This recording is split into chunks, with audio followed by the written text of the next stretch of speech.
নুমলীগড় শোধনাগাৰৰ সামাজিক দায়বদ্ধতা আৰু মানৱ সম্পদ বিভাগৰ বিশেষ উদ্যোগত টাটা ষ্ট্ৰাইভৰ সহযোগত আতিথ্য খণ্ড অৰ্থাৎ হস্পিটেলিটি ছেক্টৰত প্ৰশিক্ষণৰ বাবে প্ৰেৰণ কৰা হৈছে 30 গৰাকী নিবনুৱা ছাত্ৰ-ছাত্ৰীক। চৰকাৰী আদৰ্শ মহাবিদ্যালয় দেইথৰ আৰু কাজিৰঙাৰ পৰা নিৰ্বাচিত এই ছাত্ৰ-ছাত্ৰীসকলক প্ৰশিক্ষণ সামৰণিৰ পিছত সংস্থাপনৰ সুবিধা প্ৰদানৰো লক্ষ্য লোৱা হৈছে। কাৰ্যসূচীত উপস্থিত থাকি NRLৰ মুখ্য মহাপ্ৰবন্ধক মিণ্টু সন্দিকৈয়ে প্ৰকাশ কৰে যে আগন্তুক সময়তো অঞ্চলটোৰ অন্যান্য ইচ্ছুক ছাত্ৰ-ছাত্ৰীসকলক এনেধৰণে দক্ষতা বিকাশৰ প্ৰশিক্ষণ দিয়া হ'ব। কেৱল সন্মুখৰে নহয়, জাপানী ভাষাৰ প্ৰশিক্ষণৰ জৰিয়তে যুৱক-যুৱতীসকলক জাপানত নিয়োগ কৰাৰ সুযোগ সৃষ্টি কৰাত এক বৃহৎ পৰিকল্পনাৰ কথাও জানিবলৈ দিয়ে শোধনাগাৰৰ কৰ্তৃপক্ষই।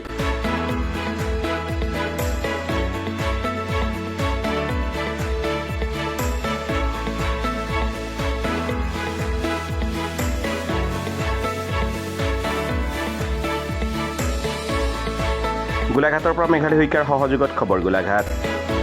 উন্নয়ন আৰু মানৱ সম্পদ বিভাগৰ পৰা এটা সুন্দৰ পদক্ষেপ লোৱা হৈছে, যিটো পদক্ষেপে ভৱিষ্যত প্ৰজন্মক দক্ষ কৰি তোলাৰ ক্ষেত্ৰত বিশেষ ভূমিকা পালন কৰিব। কি ক'ব?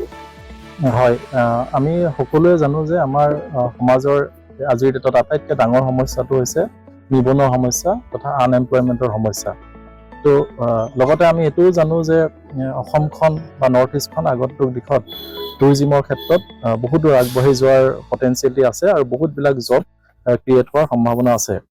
গতিকে এই দুইটা ব্যৱস্থাৰ মাজেদি আমি যাতে আমাৰ উঠি অহা প্ৰজন্মক, আমাৰ ল'ৰা-ছোৱালীসকলক, ইউথসকলক যাতে প্ৰপাৰ এমপ্লয়েবল স্কিল দিব পাৰোঁ, তাৰ কাৰণে আমি টাটা ষ্ট্ৰাইভ বুলি যিটো দেশৰ অগ্ৰগণী অনুষ্ঠান আছে, তেওঁলোকৰ লগত টাই আপ কৰি আমি 200ৰো অধিক ল'ৰা-ছোৱালীক হস্পিটেলিটি ইণ্ডাষ্ট্ৰীৰ ওপৰত ট্ৰেইনিং দিয়াৰ ব্যৱস্থা হাতত লৈছোঁ। তেওঁলোকৰ তাত ট্ৰেইনিং লোৱাৰ লগতে যিহেতু টাটা ষ্ট্ৰাইভটো টাটা তাজ গ্ৰুপৰ লগত তাজ গ্ৰুপৰ সৈতে টাই আপ আছে, গতিকে তেওঁলোকৰ হোটেলবিলাকতে এই প্লেচমেণ্টবিলাকৰ ব্যৱস্থা কৰিব। গতিকে এই ব্যৱস্থাটোৰ যোগেদি আমাৰ উঠি অহা প্ৰজন্মৰ ল'ৰা-ছোৱালীসকলে এটা স্কিল সম্পূৰ্ণভাৱে আয়ত্ব কৰিব পাৰিব আৰু নিজৰ জীৱিকা নিজে উলিয়াবলৈ সক্ষম হ'ব। আজি আমি দেওথৰ মডেল কলেজৰ পৰা এটা বেচ আজি ইয়াৰ পৰা পঠোৱাৰ কাম আৰম্ভ কৰিছোঁ। কাজিৰঙা মডেল কলেজকো এটা বেচ যাব আৰু আমি আশা ৰাখিছোঁ আগন্তুক দিনবোৰত আমি বাকীখন কলেজৰ লগতো যোগাযোগ কৰি আছোঁ আৰু এই অঞ্চলৰ যিসকল আগ্ৰহী যুৱক-যুৱতী আছে তেওঁলোকে যাতে আমাৰ লগত যোগাযোগ কৰে আৰু তেওঁলোকৰ জীৱনটো গঢ়াৰ এই যিটো ব্যৱস্থা আমি কৰিছোঁ তাৰ সুযোগ গ্ৰহণ কৰি আগবাঢ়ি যাবলৈ সক্ষম হয়।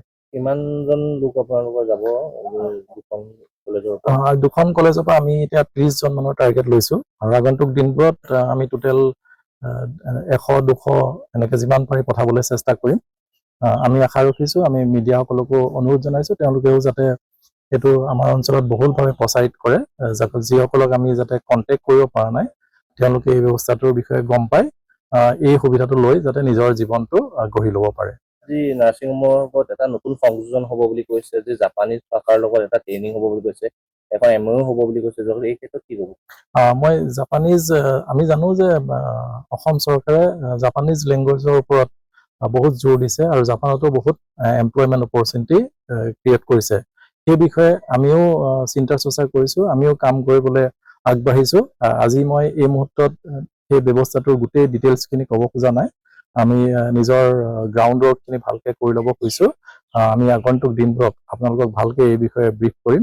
আপোনালোকৰ সহায় সহযোগিতা লাগিব যাতে আমি ইয়াৰ পৰাই যাতে জাপানলৈ যোৱাৰ এটা কালচাৰ, যাতে ছিষ্টেম, যাতে ফেচিলিটি ডেভেলপ কৰিব পাৰোঁ, সেই ডিৰেকশ্যনত আমি কাম কৰিবলৈ চেষ্টা কৰিছোঁ।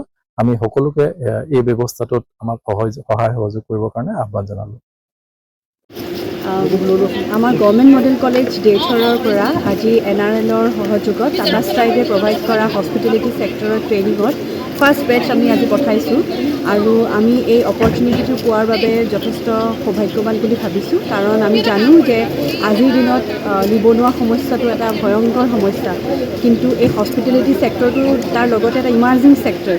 গতিকে আমি যদি এনেকৈ ট্ৰেইনিংটো প্ৰভাইড কৰি বা ষ্টুডেণ্টে যদি তাৰ পৰা বেনিফিট হৈ পিনে নিজৰ এটা এমপ্লয়েবিলিটি উলিয়াব পাৰে, তাতকৈ ডাঙৰ ছাকচেছ আমাৰ কাৰণে হ'বই নোৱাৰে আৰু as an educational institute which is located in Karbi Anglong আৰু এই অপৰচুনিটিটো আমাৰ কাৰ্বি ল'ৰা ছোৱালীখিনিও এভেইল কৰিবলৈ পাৰিছে সেইটো কাৰণে আমি যথেষ্ট ভাল পাইছোঁ যে আমাৰ ফাৰ্ষ্ট বেটছ আজি গৈছে আৰু অহা ছেপ্টেম্বৰ মাহলৈ আমি নেক্সট বেটছখিনি পঠাবলৈ যত্ন কৰিম। কোন ইনষ্টিটিউটত হ'ব ট্ৰেইনিংটো হ'ব টাটা ষ্ট্ৰাইভৰ পৰা সোণাপুৰত হ'ব লোকেশ্যন আৰু গভৰ্ণমেণ্ট মডেল কলেজ দেওথৰ আৰু NRLৰ কোলাবৰেশ্যনত এইখিনি কাম কৰিবলৈ আগবঢ়া হৈছে। কিমান ষ্টুডেণ্ট আমাৰ বৰ্তমান আজি 8জন গৈছে আৰু বেচিকেলি তেওঁলোকে ফ্ৰণ্ট ডেস্ক আৰু হাউচ কিপিঙৰ যিটো ব্ৰাঞ্চ হয় সেই দুটাৰ কাৰণে পঠোৱা হৈছে আৰু ছেপ্টেম্বৰ মাহত তেওঁলোকে ফুড এণ্ড বেভাৰেজ আৰু কমিন চেফৰ কৰ্চটো ষ্টাৰ্ট কৰিব আৰু ইতিমধ্যে আমাৰ ষ্টুডেণ্টে যোগাযোগ কৰা আৰম্ভ কৰিছে আৰু আমাৰ এইখিনিতে আৰু এটা কথা ক'বলৈ ভাল পাম যে এই কৰ্চটোলৈ কেৱল আমাৰ কলেজৰ ষ্টুডেণ্টে নহয় আমি আমাৰ লোকেল কমিউনিটি ওচৰৰ পাজৰৰ যিখিনি